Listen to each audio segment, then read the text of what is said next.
obrigado pelo convite de todos vocês aí, da igreja e tudo, da conferência. E agradeço realmente o convite. Eu queria pedir a vocês, então, atenção nesse momento, porque nessa primeira parte eu quero falar como eu vou trabalhar com vocês nesses... Quantos dias? 4 dias, né, que a gente vai estar trabalhando com vocês aqui. E o tema é discipulado. Então eu queria, nesse primeiro momento, esclarecer o que eu quero dizer com discipulado. Depois, em um segundo momento, eu quero falar das razões de estudar o discipulado. E em um terceiro momento, mostrar como eu vou fazer isso ao longo desses 4 dias. E depois, a exposição de um dos textos importantes sobre o discipulado, que é Lucas capítulo 14. Então você pode já abrir sua Bíblia aí, em Lucas capítulo 14, e a gente vai, então, começar a nossa série de exposições aqui, ok? Vamos lá, Lucas capítulo 14, vamos falar então o que eu quero dizer com discipulado. Qual é a ideia aqui que eu quero propor? Quando nós, eu não sei como é que é aqui, mas geralmente, entre nós brasileiros, quando nós utilizamos ou lançamos mão da palavra discipulado, nós estamos fazendo referência, geralmente, na mente de muitas pessoas, estamos fazendo referência a acompanhar alguém, levar uma pessoa a Cristo, a que ela possa se acomodar à mensagem do Evangelho e levar ela ao Senhor Jesus Cristo. Ou seja, é alguém levando um outro a Jesus Cristo. Esse é o entendimento que muitos têm de discipulado. Porém, a palavra discipulado quer dizer muito mais do que isso. O texto que a gente vai ler hoje, por exemplo, Lucas 14, a tradução da NVI colocou o preço do discipulado aqui. Discipulado aqui não está falando, não está fazendo referência a levar alguém a Cristo, mas está fazendo referência ao fato de você levar, ou melhor, ser levado por Cristo. Há uma relação direta entre você levar alguém a Cristo e você seguir a Cristo. Mas são dois comportamentos distintos, porém relacionados. A ideia é, se eu sigo a Cristo, certamente vão querer levar pessoas a seguir a Cristo também. Ok? Mas o meu ponto nessa conferência não é falar de como levar alguém a Cristo, como se dará a sua relação com o seu discípulo ao longo da caminhada com Jesus, não é esse ponto. O ponto é o que significa seguir a Jesus Cristo. Então esse é o primeiro ponto aqui, tá?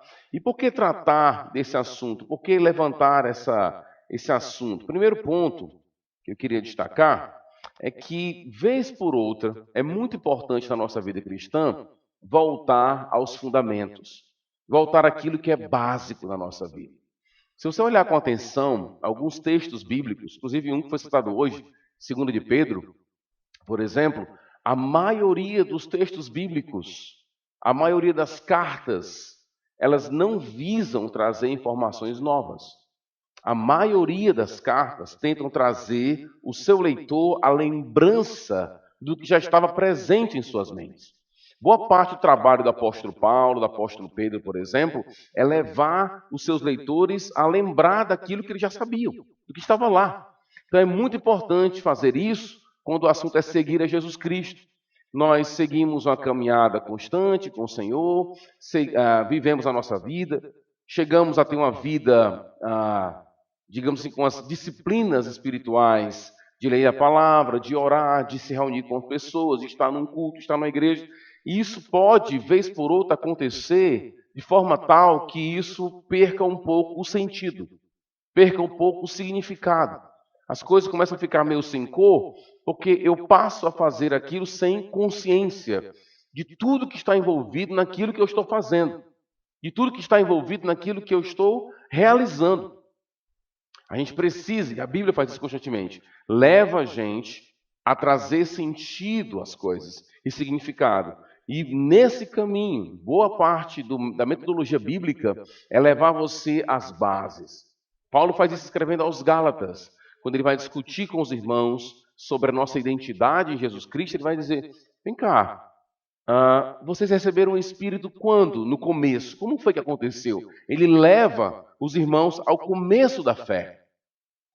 E eles então fazem essa viagem mental para voltar para o começo da fé, para então chegar a um julgamento importante. Então, voltar para as bases, esse movimento de lembrar do que já sabe, de voltar para as bases, é um movimento extremamente sadio. É por isso que a gente vai falar sobre discipulado nesses 4 dias. Segunda razão. Tocar em discipulado é tocar numa temática extremamente importante que diz respeito à nossa identidade. Talvez um dos temas contemporâneos que trazem mais assim mal-estar e discussões entre as pessoas é a questão identitária hoje em dia. Então, muitos cristãos entram em discussões identitárias, e isso é importante. Por exemplo, a temática da masculinidade, da feminilidade bíblica, isso é uma pauta identitária. Só que a gente não pode esquecer de um elemento fundamental, de que a nossa identidade, em termos essenciais, não está na nossa sexualidade. A sexualidade é importante? Evidentemente, ninguém vai discutir isso, não é a pauta aqui. O ponto é que, em termos essenciais, a minha identidade está no fato de eu estar em Cristo Jesus. Paulo vai dizer isso aos Gálatas também no capítulo 3. Não há judeu, nem gentio, escravo, nem livre, homem ou mulher. Esses elementos sociais e até biológicos não são os mais importantes para entender quem realmente somos. E é na temática do discipulado que você começa a entender que a sua identidade não está em você. Está em outro. Está em outra pessoa. É comum você ouvir alguém dizendo: eu estou ainda procurando em mim quem realmente eu sou, qual o dom que Deus me deu, e as pessoas ficam procurando dentro delas mesmas a sua identidade. A teologia, ou a doutrina, ou o ensinamento, os princípios do discipulado na Bíblia nos mostram que a nossa identidade não está em nós, mas nós nos encontramos nele. Em um dos textos, inclusive esse que a gente vai ler hoje, e o paralelo dele vai dizer que nós ganhamos a vida quando perdemos. Essa é a matemática bíblica. Quando eu perco a minha vida por Jesus, é lá que eu encontro a minha identidade. Então, a segunda razão é porque estudar sobre discipulado é estudar sobre a nossa identidade. Terceira razão, muitas questões existenciais, morais, assolam a nossa alma e elas são resolvidas quando nos encontramos em uma pessoa. Discipulado não é seguir uma ideia, não é seguir algo abstrato, mas trata-se de algo concreto, um relacionamento pessoal. Muitas das questões que nós levantamos, que a nossa alma grita muitas vezes, para tentar resolver, só são resolvidas em um relacionamento concreto. Claro que é um relacionamento com a pessoa de Jesus Cristo, que é o caminho do discipulado. Então vamos aqui para a nossa metodologia. Como é que a gente vai falar então desse assunto? Basicamente o que eu vou fazer é analisar algumas passagens do Novo Testamento, especificamente dos Evangelhos, onde nós encontramos o tema do discipulado aparecendo. E a primeira passagem que nós queremos falar é Lucas capítulo 14. Vamos lá então para Lucas capítulo 14. Versículos 25 a 34. Aliás, até 35. Ok? Lucas 14, 24 a 35. O texto diz o seguinte: uma grande multidão ia acompanhando Jesus. E esse, voltando-se para ela, disse: se alguém vem a mim e ama seu pai, sua mãe, sua mulher, seus filhos, seus irmãos e suas irmãs, e até sua própria vida, mais do que a mim, não pode ser meu discípulo. Versículo 27, só a parte final, depois chega lá. Não pode ser meu discípulo. Ele termina versículo 27. E se você der um pulo para o versículo 33, na parte final ele vai dizer: não pode ser meu discípulo. Então não há dúvidas de que nessa perícope, nessa passagem específica, Jesus tem um tema específico em sua mente. Quem é realmente que pode dizer: eu sou um discípulo de Jesus? É importante entender que o cenário aqui é multidão. A gente sabe, principalmente pelo evangelista Marcos, que a relação de Cristo com a multidão nem sempre foi uma relação, digamos assim, pacífica.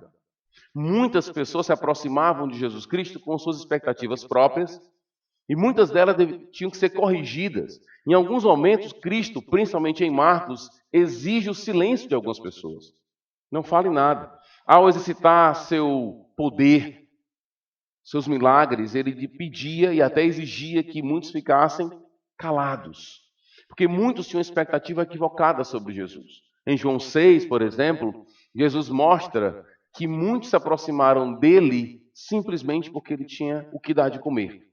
Então, as intenções, os entendimentos são variados quando o assunto é Jesus Cristo. Ele vai, no momento chave dos evangelhos, Marcos 8 e Mateus 16, quando ele pergunta para os discípulos: o que as pessoas falam de mim?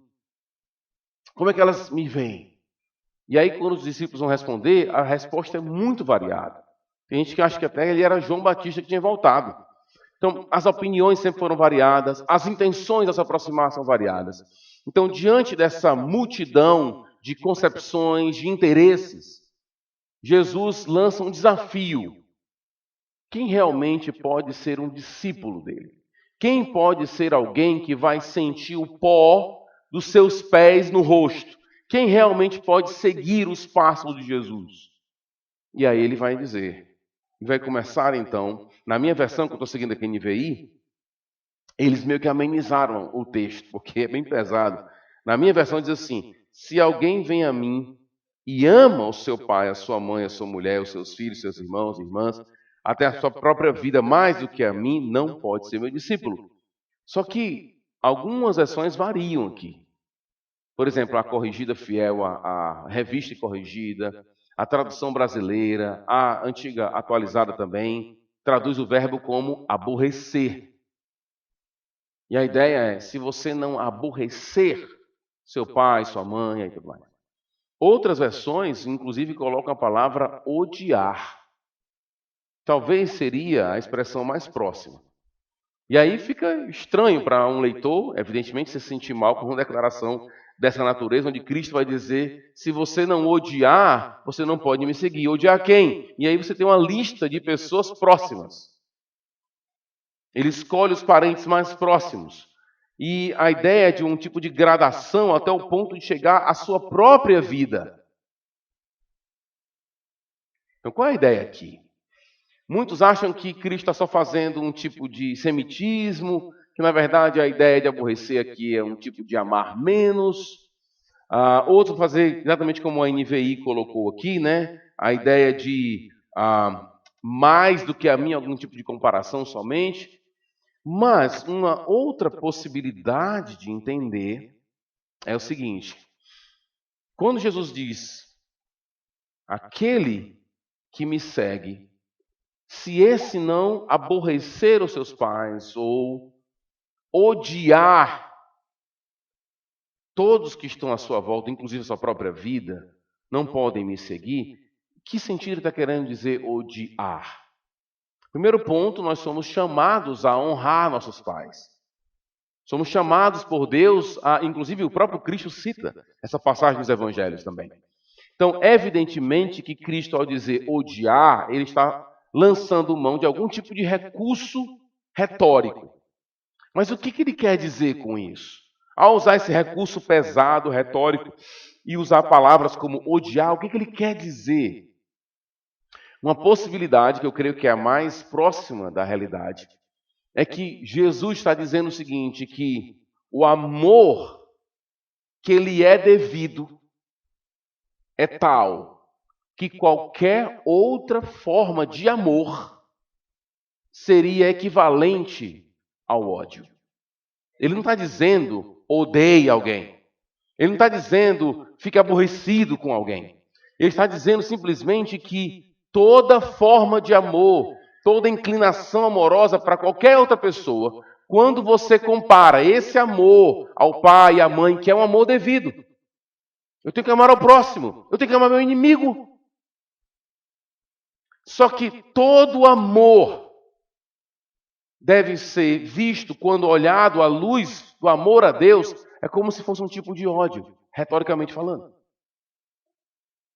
Lembra de que ele nos ensinou de que devemos amar a Deus, e ele cita, Deuteronômio capítulo 6, amar a Deus de todo o coração, de toda a alma, de todo o entendimento, de toda a força.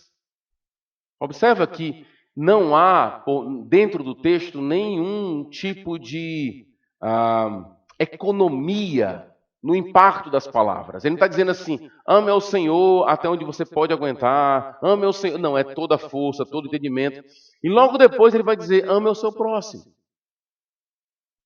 Mas é meio sem sentido dizer, ame a Deus com tudo que você tem, o que sobra para o próximo? Se toda a minha força, todo o meu entendimento, todo o meu interesse, está tudo para Ele, sobrou o que para o próximo? Sobrou amor a Deus. O amor ao próximo só faz sentido com o amor a Deus. O ponto de Jesus Cristo aqui é: não pode ser meu discípulo quem não entende o valor que eu tenho. E o valor que eu tenho é tamanho que é superior à sua própria vida. Aliás, você só consegue realmente desfrutar da sua vida quando você não tem a sua vida como alvo maior, mas a mim. Então, o que está por trás da declaração de Jesus Cristo aqui é: não pode ser meu discípulo quem me coloca numa categoria igual, por exemplo, a de um pai, a de uma mãe, a de um filho.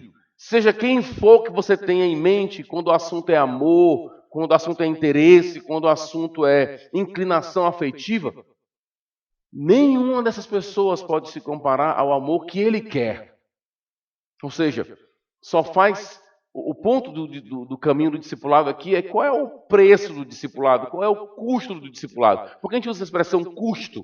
Porque ele vai usar uma ilustração que envolve essa questão de cálculo. Mas o mais importante não é só o cálculo que Cristo quer que você faça. Mas para fazer o cálculo é importante entender o valor que ele tem. Por isso, talvez, uma das maiores... talvez chateações, essa palavra seria melhor. Chateações que eu particularmente tenho no meu ministério, na minha vida com minha família, são as velhas desculpas. Eu estou no ministério há 20 anos, então eu estou 20 anos ouvindo desculpas. Desculpas que, quando você coloca o que a pessoa explica, por que você não fez isso? Aí você coloca a explicação dela, aí você coloca Cristo do lado, aí não tem muito peso.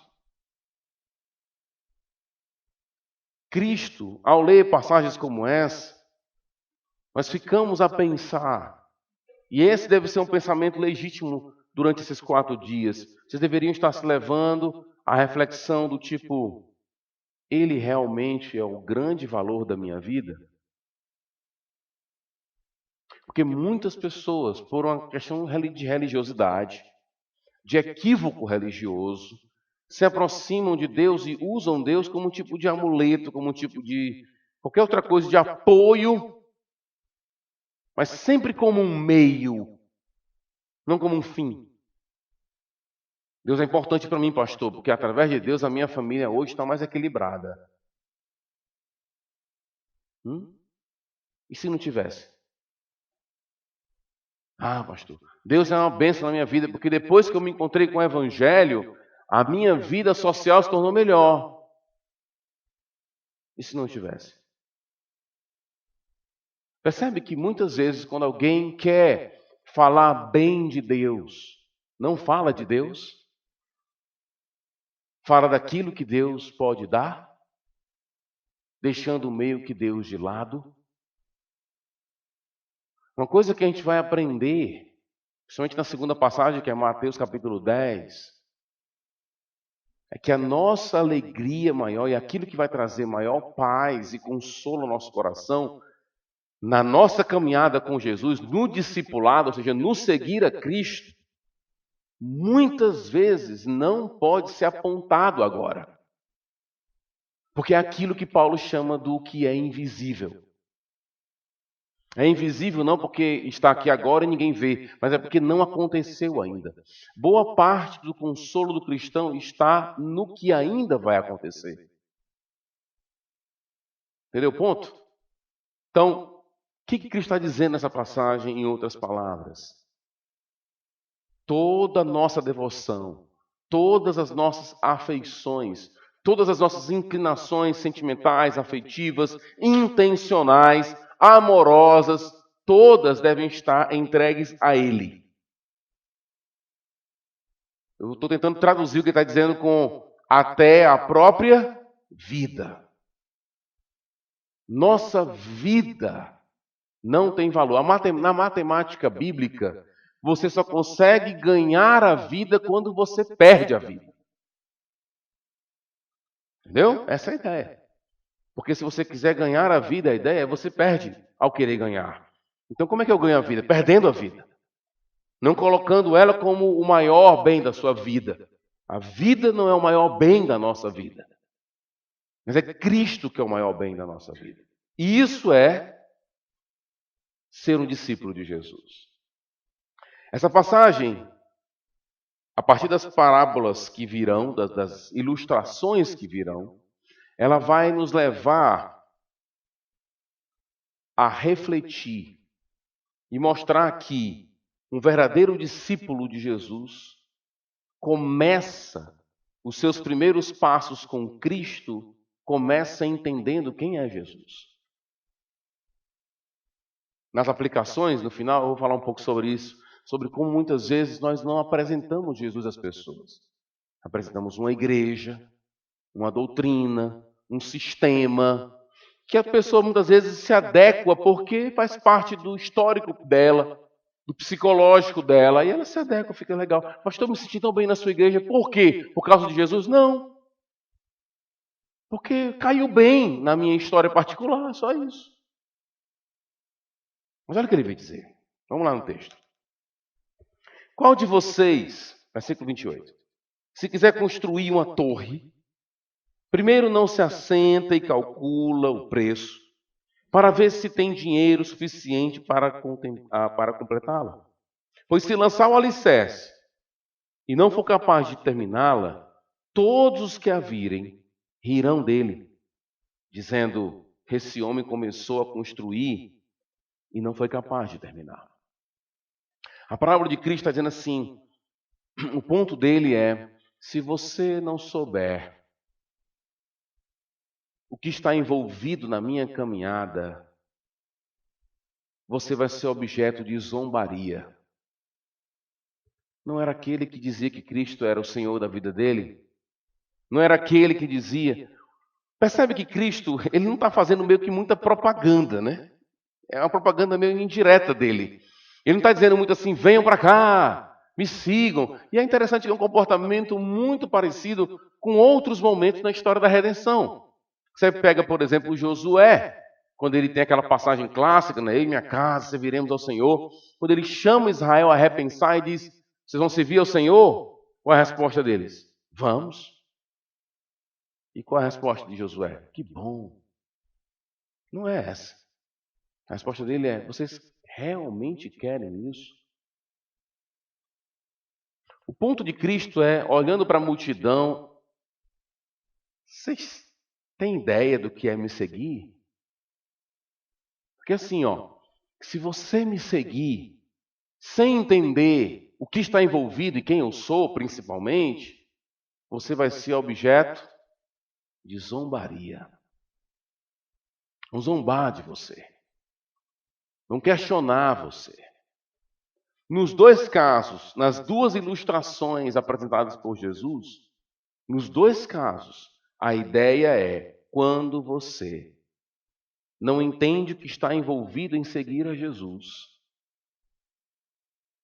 você tem como resultado algo negativo. E é comum na caminhada com Cristo testemunhar inúmeras pessoas desistindo do caminhar com Cristo. Algo, inclusive, previsto pelo próprio Senhor. Em Mateus capítulo 24. É a marca dos últimos dias, ou é a marca entre a primeira e a segunda vinda de Cristo. É uma marca de abandono. E parece paradoxal, porque enquanto o evangelho cresce, muitos abandonam. Enquanto o evangelho cresce, a perseguição aumenta. Enquanto o evangelho cresce, o amor esfria. Enquanto o evangelho cresce, no meio de tudo isso, o evangelho continua crescendo. Mas no processo, muitas pessoas abandonam. São como aquelas sementes da parábola, que não aguentam o sufocar, sabe? E é por isso que na nossa caminhada a gente vai testemunhar coisas absurdas. Como pessoas trocando Jesus por... Aí você coloca os pontinhos se você quiser aí, você preenche aí. Trocam Jesus pelo quê? Alguém pode dizer assim, eu troquei Jesus pela minha própria vida. Pois é porque não fez o cálculo direito. Porque quando ele te chamou, em sua honestidade, clareza e consciência de quem realmente ele era, ele disse, se você não tiver em mim como bem maior, não adianta. Isso me lembra muito o Salmo 7:3. Salmo de Asaf. No Salmo de Asaf, é muito interessante ver Asaf olhando para os ímpios, com suas intenções terríveis, com suas bocas podres, com seus comportamentos terríveis e ainda assim populares. E a leitura de Asaf é assim, terrível, porque ele só consegue ver coisas boas nos ímpios, né? Ele diz, eles não ficam doentes, estão sempre fortes, estão sempre bem. Eu não, eu acordo de manhã mal e termino mal, o dia inteiro é ruim para mim. E ele vai dizer, será que vale a pena guardar puro o coração? E Asaf, em algum momento, pensa que não vale. E chega um ponto no Salmo, que é a virada do Salmo, quando ele vai dizer, então eu entrei no santuário. Asaf era o líder do louvor. Ele já tinha feito isso inúmeras vezes. A questão não era entrar no santuário somente físico. Asaf tinha entrado na presença de Deus. E aí ele declara, a quem tenho eu nos céus, senão a ti, e na terra, não a quem eu deseje? Naquele momento, Asaf entendeu que Deus era o maior bem da sua vida, inclusive maior do que a própria vida. E a partir dali, ele olha para ele e se vê como um tolo. Geralmente esse é um dos efeitos do evangelho. Quando você se encontra com Deus, você olha para você e diz, poxa, olha, e começa a ver que a sua leitura do mundo e da vida e de tudo era muito reduzida. Cristo está dizendo, não há maior bem do que a minha pessoa. Se você não me tomar como bem maior, esquece. Repetindo a frase de Cristo, você não pode ser meu discípulo. Ok?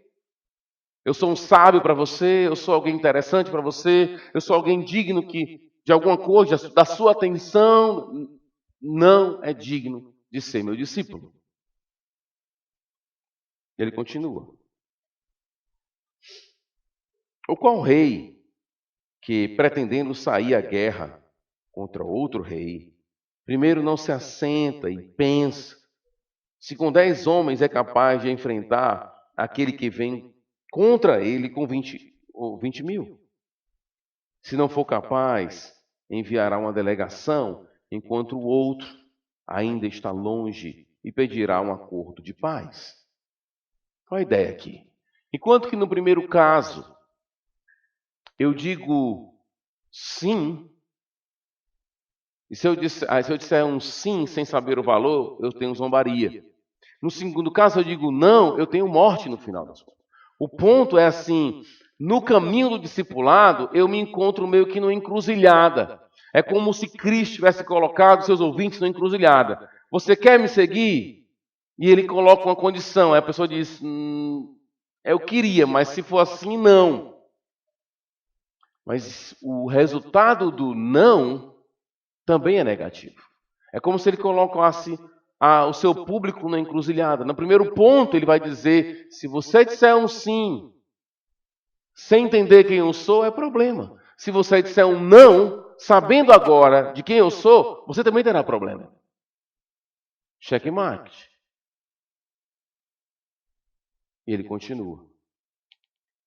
Da mesma forma, qualquer de vocês que não renunciar a tudo o que possui, não pode ser meu discípulo. Não tem como ler um texto como esse, e não ter como efeito imediato questionamentos internos, genuínos e esperados pelo autor, certamente. Será que eu sou discípulo de Jesus mesmo? Eu sou um membro de igreja, alguém que desfruta da vida social da igreja. Na minha vida pastoral, eu já vi muita gente na nossa igreja lá, indo, saindo, e quando sai, eu sinto que quer voltar. Mas a razão de querer voltar não é Jesus. É simplesmente porque ao sair deixou alguns amigos lá no caminho. Era legal os retiros, a vida social era interessante. Pessoal, gente boa. Tinha uns amigos legais lá. E de sábado, depois da escola, a gente passeava, saía, e aí o cara perdeu essa vida social, entendeu? Então aí ele sente. Mas não tem nada a ver com Jesus. Nada a ver com Cristo.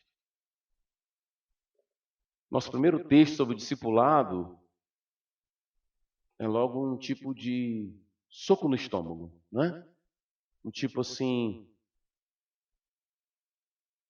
o discípulo de Cristo é aquele que no primeiro passo que dá em relação a Cristo sabe quem ele é. Sabe o que ele representa. Sabe quem é a pessoa dele. Sabe do valor que ele tem. Por isso tudo é para ele. Absolutamente. E diante da situação em que Cristo coloca entre o sim e o não, onde as duas respostas, se não forem consideradas de maneira devida, dá problema, um questionamento genuíno também autêntico dessa passagem é: e se Cristo não é tudo para mim? E eu pergunto para você, se não é tudo para você, quem é? Você mesmo? Meio piada esse negócio, né? Se você conhece um pouco de você mesmo, você sabe que o seu valor não é tão grande assim. E que o seu próprio coração não é digno de confiança. Porque você já se enganou inúmeras vezes. Eu não preciso nem citar o profeta Jeremias. Que o coração é enganoso. Basta você fazer aí uma leitura, da sua vida, alistar o número de erros que você cometeu. Está vendo aí? Olha o profeta dando certo. Realmente nosso coração engana. Se Cristo não é o maior bem da nossa vida, quem é então? E aí ele termina com uma ilustração: o sal é bom, mas se ele perder o sabor, como restaurá-lo? Não serve para o solo, nem para adubo, é jogado fora. Aquele que tem ouvidos para ouvir, ouça. Essa última palavra sobre o sal, provavelmente, tem a ver com a ideia de perseverança, de continuidade. Ele termina, então, com essa palavra de continuidade. E eu queria trazer aqui algumas aplicações para a gente à luz desse texto e extrair do próprio texto algumas implicações para a nossa caminhada com Jesus. Tá? Minha primeira implicação é essa daqui. Não podemos diminuir a força e o peso, por um lado, da lealdade que é exigida de Jesus Cristo, do tamanho do compromisso que nós temos com Ele, e por outro, de uma rejeição do discipulado. As duas coisas são pesadas, seja porque por não querer seguir, seja por não querer continuar seguindo. O fato é que essas duas decisões são pesadas, e a gente tem que manter isso. A gente não pode diminuir a força disso. O peso de seguir e o peso de não seguir. O peso de querer seguir e não continuar. A gente tem que manter isso. Seja em nossas pregações, em nosso discurso, em nossa vida, em nossas escolhas, expressar isso de alguma maneira. Segunda aplicação. Devemos ser honestos e explícitos quanto ao custo do discipulado, assim como nosso Senhor fez com a multidão, bem como com todos aqueles que foram candidatos a discípulo dele. Em um dos nossos momentos aqui, a gente vai ler Lucas 9, só adiantando um pouquinho para reforçar essa ideia. Em Lucas 9, nós encontramos pessoas se candidatando a discípulos. Queremos te seguir, Senhor. Ele vai dizer, olha, deixa eu dizer uma coisa para você. As raposas têm covis, os pássaros têm seus ninhos, mas eu não tenho onde reclinar a cabeça. Vai? Entendeu? A gente tem que manter essa honestidade. Às vezes eu acho que tem muita gente que não prega o evangelho. Apresenta a igreja e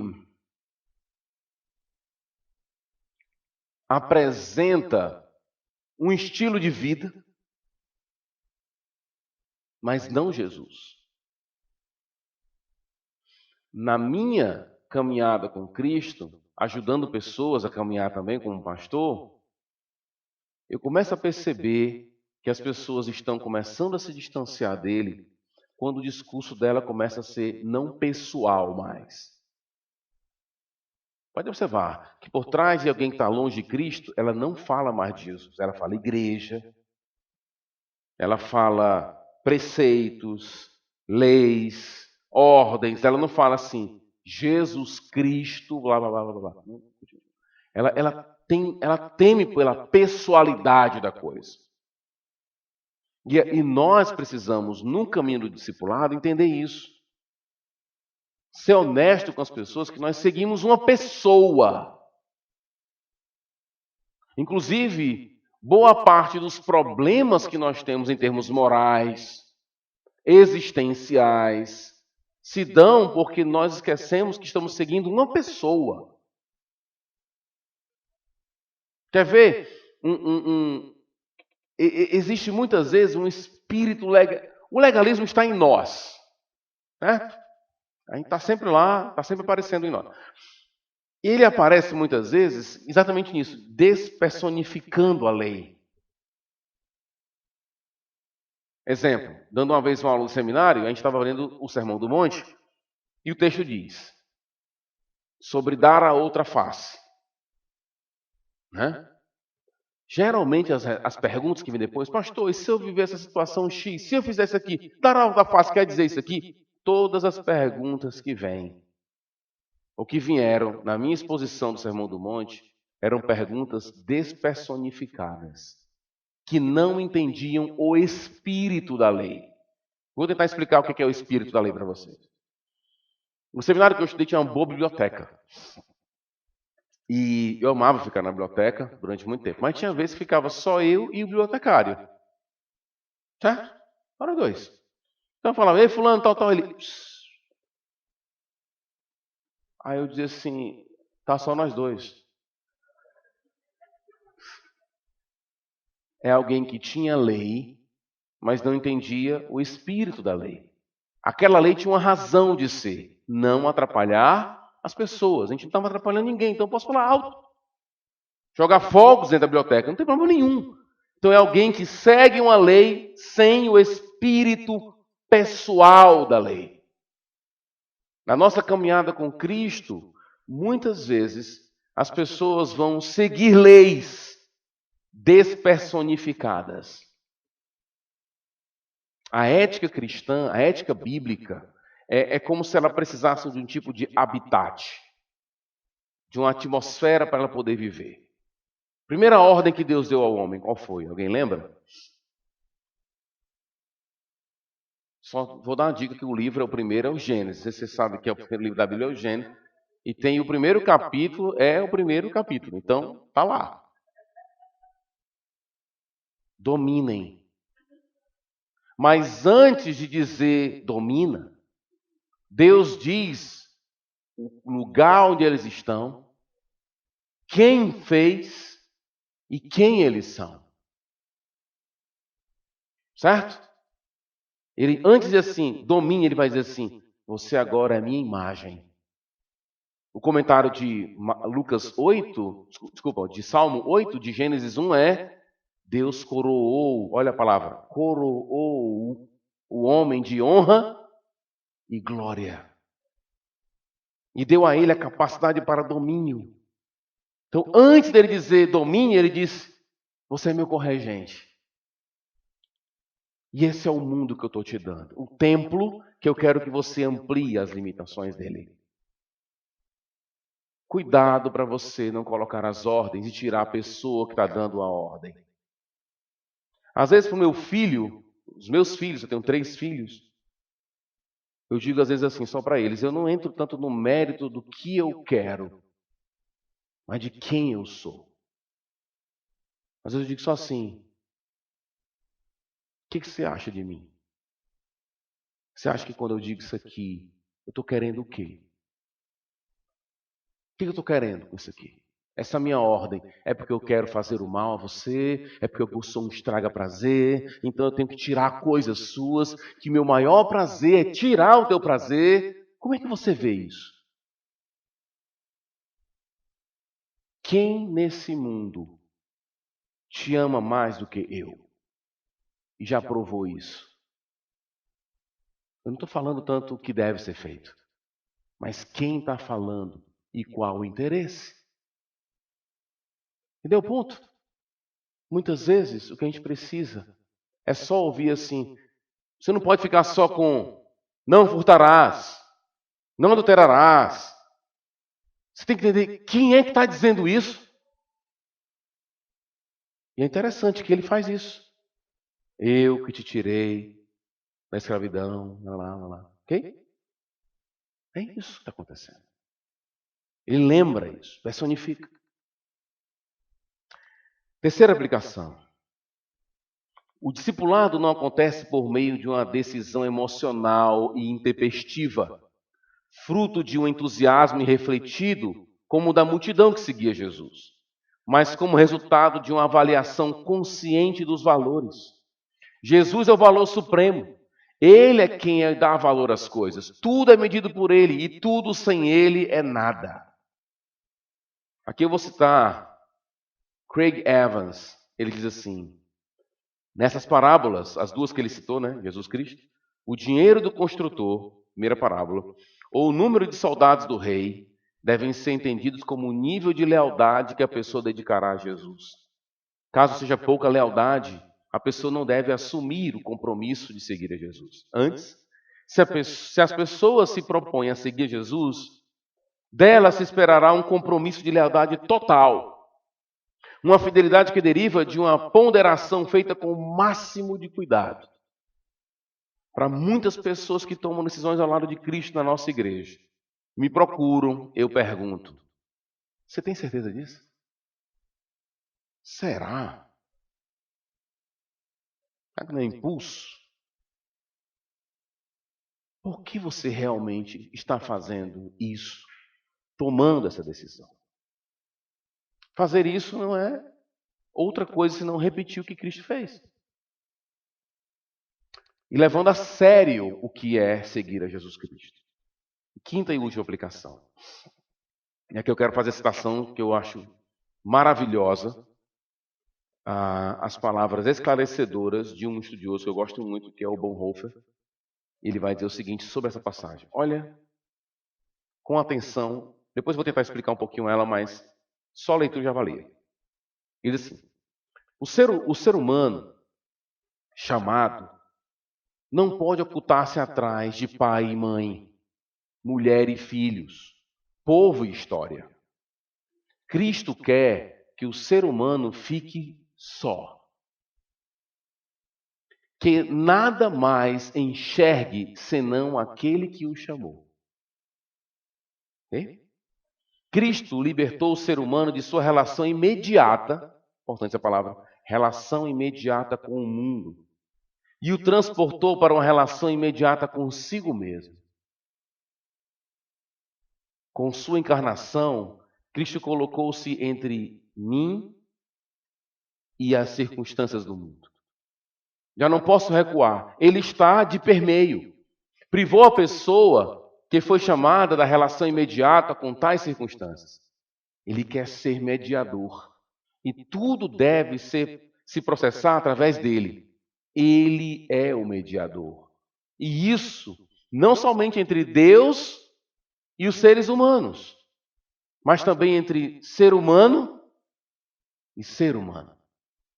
E entre o ser humano e a realidade. A mais amável tentativa de compreensão, a psicologia mais sofisticada, a franqueza mais natural não conduz ao outro. Não há qualquer relação imediata entre as almas. O que o Bonhoeffer está dizendo? Que quando Cristo diz, se você amar mais isso, aquilo, ele está dizendo, ele está se colocando como o valor máximo e como a pessoa pela qual eu enxergo toda a realidade. Entre eu e a minha esposa, ele está lá. Entre eu e meu filho, ele está lá. Entre eu e os meus bens, ele está lá. Ele se coloca como a leitura e a leitura da realidade, o óculos pelo qual eu vejo a realidade. Se não for assim, não pode ser meu discípulo.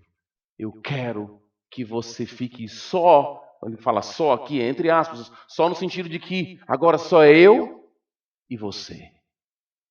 E tudo tem que ser visto à luz de mim.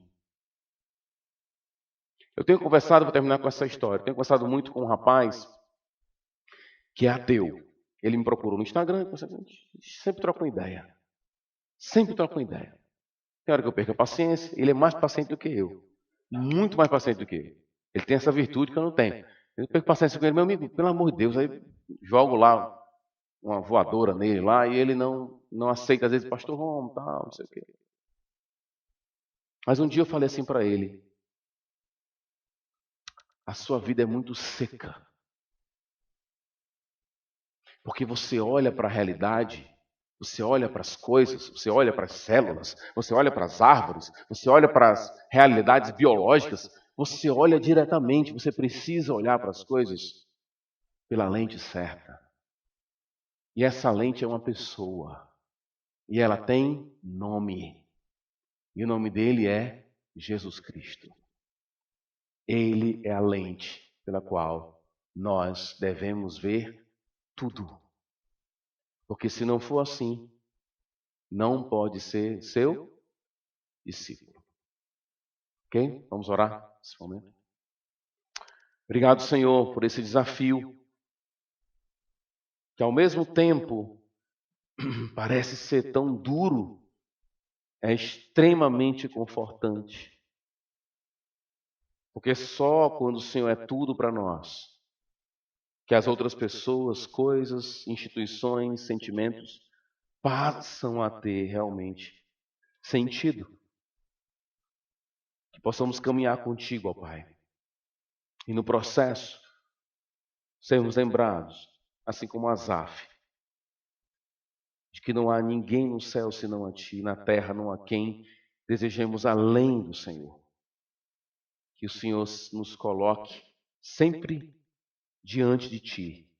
Que todos os nossos atos e escolhas, pensamentos e propósitos estejam sempre diante do Teu trono. Uma submissão livre de um coração alegre que ama o Senhor. Nós oramos não baseado em nós mesmos, porque somos maus. Oramos baseado em Jesus, aquele pelo qual enxergamos todas as coisas. Amém.